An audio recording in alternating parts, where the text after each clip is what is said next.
Bonjour. Bonjour, Mélissa. Bonjour. Qu'est-ce qu'un assistant d'éducation pour toi? C'est quelqu'un qui assiste les professeurs, qui assiste les CPE et qui assiste également la direction dans tout la politique qui est mise en place pour que les élèves se sentent bien, soient en sécurité et mènent à bien leur scolarité. Ok. Est-ce que ça te plaît d'être assistant d'éducation? Ouais, il y a des bons, des mauvais côtés. Sinon, dans l'ensemble, c'est une très bonne expérience, hein. D'un point de vue humain, puisqu'on rencontre pas mal de personnes. D'un point de vue professionnel, parce que ça nous permet aussi de pouvoir approfondir les compétences que l'on a ou mettre en pratique ce que l'on a déjà plus ou moins eu auparavant. Et ça nous permet également de pouvoir aussi être dans le monde du travail et voir comment ça se passe. Et les côtés qui sont les plus, on va dire, les plus négatifs, c'est qu'on est beaucoup dans l'affect. Donc c'est pas souvent évident. Donc l'affect, quelquefois, ça peut être bien parce que quand c'est positif et qu'il y a pas mal de sentiments comme ça qui sont bien, comme la joie. Voilà. Après, il y a des moments où c'est plus difficile parce qu'il y a beaucoup de confrontations et autres, quoi. Pour toi, c'est quoi le décrochage scolaire? Je me suis jamais penchée sur la question. Le décrochage scolaire est devenu un peu...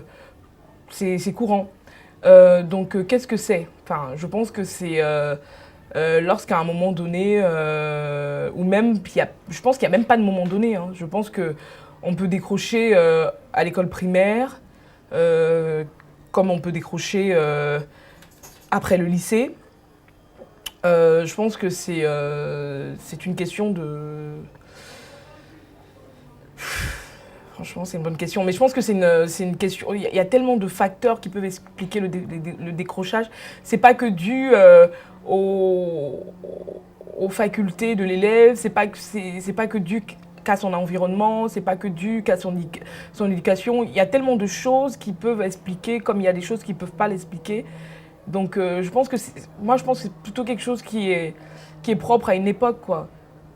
Avant, je ne sais pas s'il y en avait autant, mais je ne pense pas. Aujourd'hui, c'est beaucoup plus courant, peut-être parce qu'il y a quelque chose aussi qui ne va pas, parce que la société change, on demande beaucoup plus de choses, on attend beaucoup plus de choses de l'individu.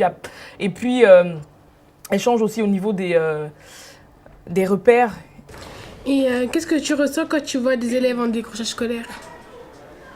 Il y a beaucoup de possibilités qui s'offrent à eux, il suffit qu'ils le veuillent, il suffit qu'ils se mettent au travail, il n'y a pas de fatalité, hein. Il faut toujours positiver, il faut toujours positiver. C'est-à-dire que tout le temps se dire qu'on ne peut pas y arriver, qu'on ne comprend pas, c'est pas la bonne chose à faire, quoi. Il faut toujours essayer d'être le plus positif possible, toujours se dire qu'en travaillant, il y aura toujours un gain avec le travail. Et quel genre d'élève étais-tu?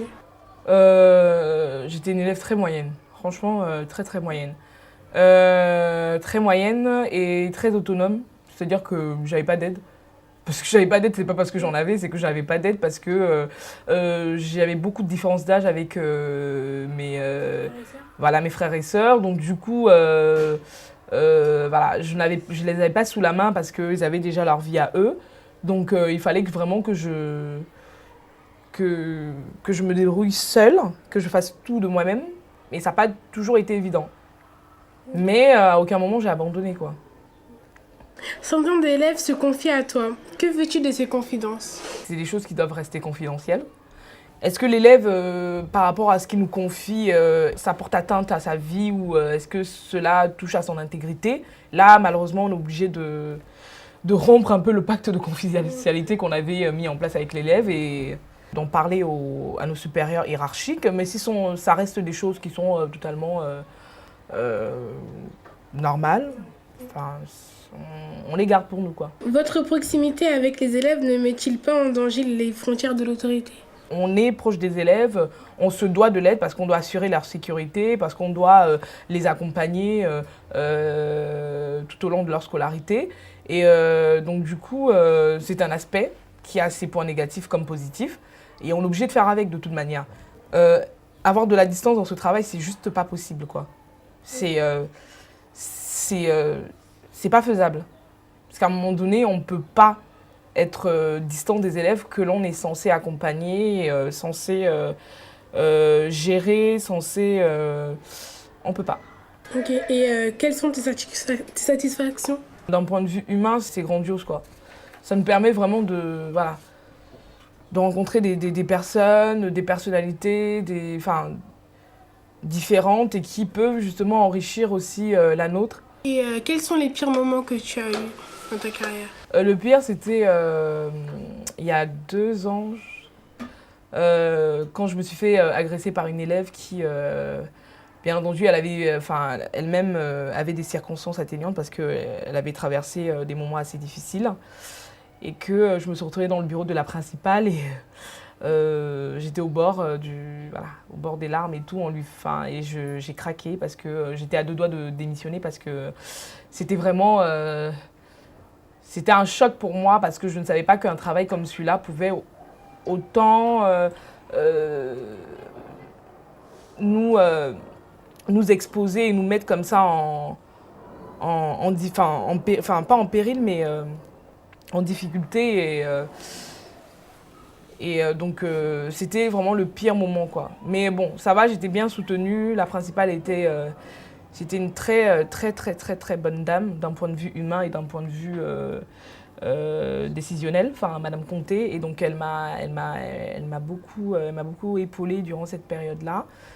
Et donc, ça s'est bien passé. J'ai même eu une lettre du rectorat qui justement s'excuser justement de la part de l'élève pour voilà. Donc c'était le pire moment, mais sinon à part celui-là, on a eu des moments plus ou moins tendus avec les élèves par la suite, mais pas aussi éprouvants que ce moment que j'ai eu avec cet élève. Et quel a été le meilleur moment que tu as passé dans ta carrière? Moi, je pense qu'il y a beaucoup plus de meilleurs moments que de moments négatifs. Donc du coup, là, je peux pas. Ça aurait été problématique si s'il n'y en aurait pas. Là, il se pose un problème. Mais il y en a tout le temps. Et donc, du coup, là, t'en dire...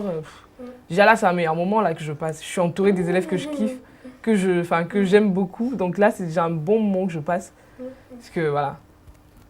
Ben, Tatiana, on te remercie, c'est fini. De rien. Merci.